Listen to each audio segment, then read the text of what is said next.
Discover the Rock and Roll Hall of Fame and dive into the world of legendary artists. See artifacts like Michael Jackson's jacket from Thriller, handwritten lyrics from the Beatles, dresses from Tina Turner's collection, Taylor Swift's piano, and so much more.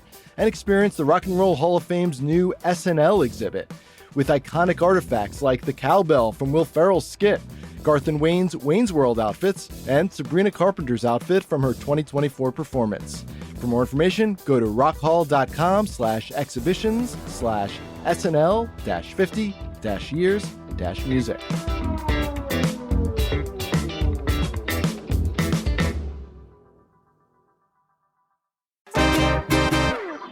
President Donald Trump's recently approved budget bill, known as the Big Beautiful Bill, eliminated a program called SNAP Education, which funds nutrition education programs across the country. One right here in the city is Vetri Community Partnership, a local nonprofit hit by these funding cuts. One of its goals is to teach Philadelphians how to cook healthy meals through their free community cooking classes. After everyone cooks a meal, everyone eats a meal together. It's served family style. So we're re-airing my visit to one of their Tuesday community cooking nights over at 9th and Spring Garden Streets. But before we dig into this episode, I've got a quick favor to ask. CityCast is doing our annual listener survey, and it would really help us out if you took it. Head over to citycast.fm/survey to take the survey. It's only 7 minutes long. That's citycast.fm/survey. And when you take the survey, you'll be eligible to win a $250 Visa gift card and some CityCast Philly swag. Head over to citycast.fm/survey. It's Tuesday, August 12th. I'm Trinae Nuri, and let's get to cooking.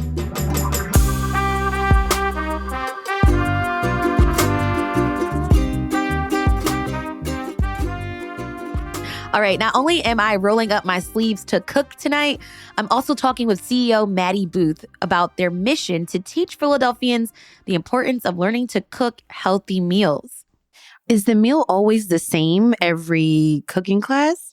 No, we try to switch it up. So for any of our community cooking nights, you may see the same menu, but that's only if you come in the same season in different years. But we try to feature items that are seasonally appropriate because obviously it makes it a little bit more economical in terms of how much things cost at the store. So we try to make it so that you're, enjoying soup in the winter and stews in the winter. And maybe we're representing some fresher, leafier greens, maybe in the spring or the summer. Who comes up with the recipes? Yeah, that's a great question. We have a great team filled with people who love to cook and love cooking at home and love cooking in classrooms with kids. So we do a lot of idea gathering. We do a lot of testing, and we do a lot of, determining recipes that are appropriate for us to try to adapt, and recipes that are, nutritious. So we have nutrition standards that we try to adhere to so that when folks come here to learn how to make meals with, fruits, vegetables, and whole grains, they can trust that when they make it at home and they're trying to cook towards a certain health outcome or goal, they can use these recipes, with some confidence.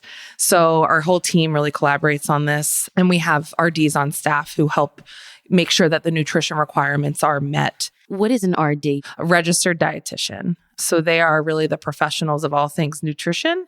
And we really defer to them on making sure that our educators are equipped to talk about nutrition with our classrooms and with our groups of folks and community members.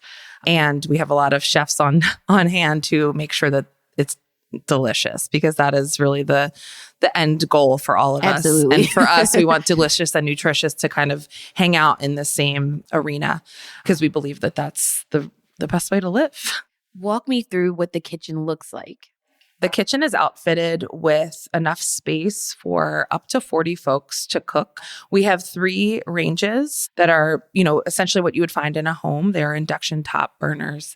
ovens. And then we have a big island. So you can either cook at the island or you can go to one of the tables that usually are set up with different recipes.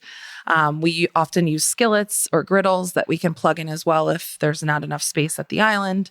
And then we have a dishwashing sort of area on the other side next to the fridge, and really all the materials that we would need to cook and make a meal with 25 of our neighbors. So once you do a class, are you like that? You get one class a month, or can you come back? You can come back. We have had people come back for, classes on end. We've had people, take a few months off and then return. It's really just about, what works for your schedule, when you can arrive, and how it fits with your life. But we love when people return. We love when new folks join us. And it's always a little magical surprise every time folks arrive in the kitchen. All right, it's time to walk over to the kitchen and cook. That's after the break.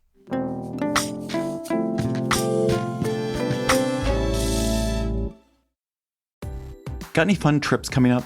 One thing you probably haven't put on your packing list is learning the language. But with Babbel, you can start talking in just a few weeks. I'm David Plotz, the CEO of CityCast, and I've been learning Spanish with Babbel. And I also just persuaded my friend who's going to France this fall to learn French with Babbel, but that is another story. Babbel's extremely fun and intuitive. It's like having a private tutor in your pocket. Handcrafted by over 200 language experts, Babbel's lessons are voiced by real native speakers and built with science-backed cognitive tools and interactive features to fit any learning style. I love a lot of the different Babbel features. The Babbel games for sentence building, Babbel speech recognition, which helps me get the pronunciation right. And now I'm really into Babbel's word of the day, which greets me on the homepage of the app. Every day, a new word revealed like a little surprise with a sentence to help contextualize it. It's like a daily treat for me. Studies from Yale, Michigan State, and other leading universities continue to prove that Babbel works. One study found that using Babbel for 15 hours is equivalent to a full semester at college. Look, I want you to learn another language. So I'm teaming up with Babbel to gift you 55% off subscriptions, but only for CityCast listeners at babbel.com/CityCast. Get up to 55% off at babbel.com/CityCast. Spelled BABBEL.com/CityCast. Babbel.com/CityCast. Rules and restrictions may apply. What's also interesting about this community cooking class is that you can be next to a complete stranger. I love that. That's how you can build friendships and meet other Philadelphians. 100%. Yeah, we've seen these classes really become a place where people feel comfortable and feel a sense of belonging and feel like they are welcome. We've really seen the third space kind of conversation happen here in our kitchen, where folks can come by themselves. They can hang out, if they're not really feeling the socialization, they can sort of chop their onion, but it's ultimately they're going to have to collaborate with their peers to determine when it needs to go into the pot or when it needs to be added to the dish. So there's a little bit of, innate sort of just with cooking, you have to collaborate in some way when you're cooking and eating together. But you can see that people are building friendships, building relationships. I've watched people leave here having exchanged phone numbers with somebody. We've watched people bring first dates here.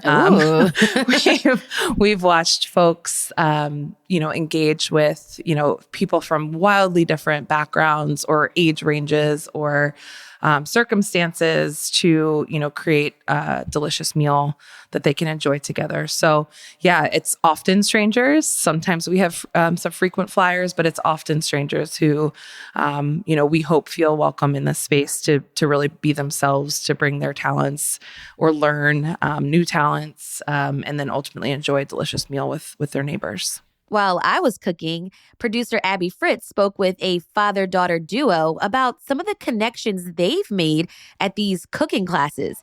Here's what VJ had to say. I just love the space, and one of the things it does is bring people together. That's what Indu said she liked about today. So I was just relating the story about the last time I was here. I met Eli, and we've become good friends. And so, this was months ago that we met here and cooked together, and now we go running together and hang out together. So it's been really nice, really rewarding in multiple ways. Who are the other cooks in the kitchen tonight? That's a really good question. You're going to find out. We don't know. I mean, we have folks sign up and register in advance, but it really just depends who has signed up and who wants to come that day.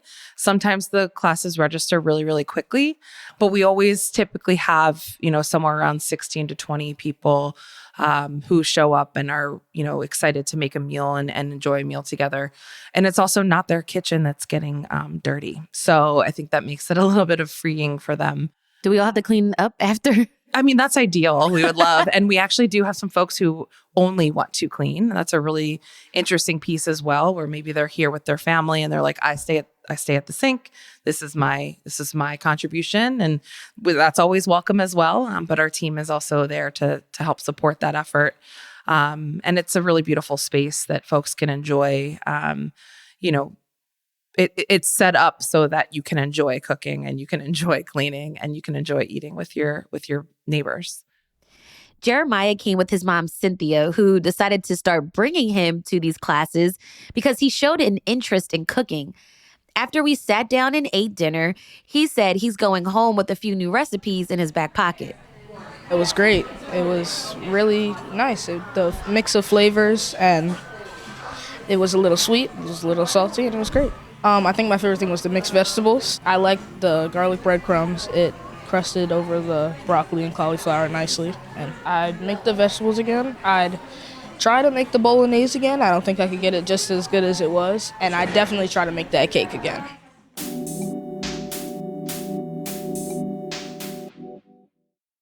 Why is this important for Philly? I think that so often we hear that there's a lack of options and opportunities for teens and older folks in particular, but I think across the board, we've been hearing a lot about the loneliness epidemic. These classes are so important for people of all ages, but in particular, we've seen teens really needing space to come and be themselves and bring their whole selves. We've also seen, older folks who maybe are more isolated, really needing a space to have community and build community. And then we've seen multi-generational groups be able to use this space to collaborate with each other, but also with their neighbors. So obviously we have a loneliness reduction element to it. We also have really a health outcome element to it, which is reducing some of these diet-related illnesses that, we hope to counteract with folks learning how to use fruits, vegetables, and whole grains here and then in their home kitchens, and removing some of the risk associated with maybe buying an item that you've never seen your kid eat before, or a young person or an older person in your home eat before, where they can try it here. You've seen that they've liked it, and now they say, hey, can we make this at home? So we like to remove some of that risk. And ultimately, the best part about it, and I probably should have started with this, is just the amount of laughing, smiles, and joy that we see in the teaching kitchen during these community classes and really any other time groups gather, because it's just an opportunity for people to feel a little bit of levity and curiosity and build some confidence, but also laugh when they make a mistake, because really we can fix any mistake in the kitchen. So I think those are kind of the three big pieces of why these are so important. And particularly for Philadelphia, it's been wonderful to see neighbors come together and cook and eat and enjoy each other's company. Maddie, thank you so much for joining me on CityCast Philly. Thank you so much for having us. And please come back anytime. We love cooking and eating with our neighbors. We checked in with Vetri Community Partnership. Trump's big, beautiful bill meant the elimination of $700,000 in funds for the nutritional programs that they run in Philly schools. But the community cooking classes will continue with funding from private sources. Go to vetricommunity.org/classes-events.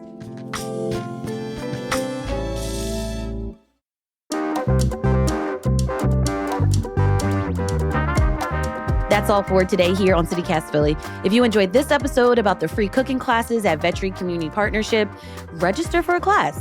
Also, rate this show, leave us a review, and hit that subscribe button. Be sure to sign up for our morning newsletter, Hey Philly, so you can keep up to date with what else Philly's talking about.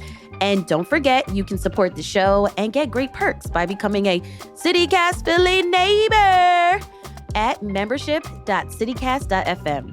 That's membership.citycast.fm. www.citycast.fm. And I've got to shout out our newest neighbors, Francis, Ariana, and Sharu. Hey, y'all.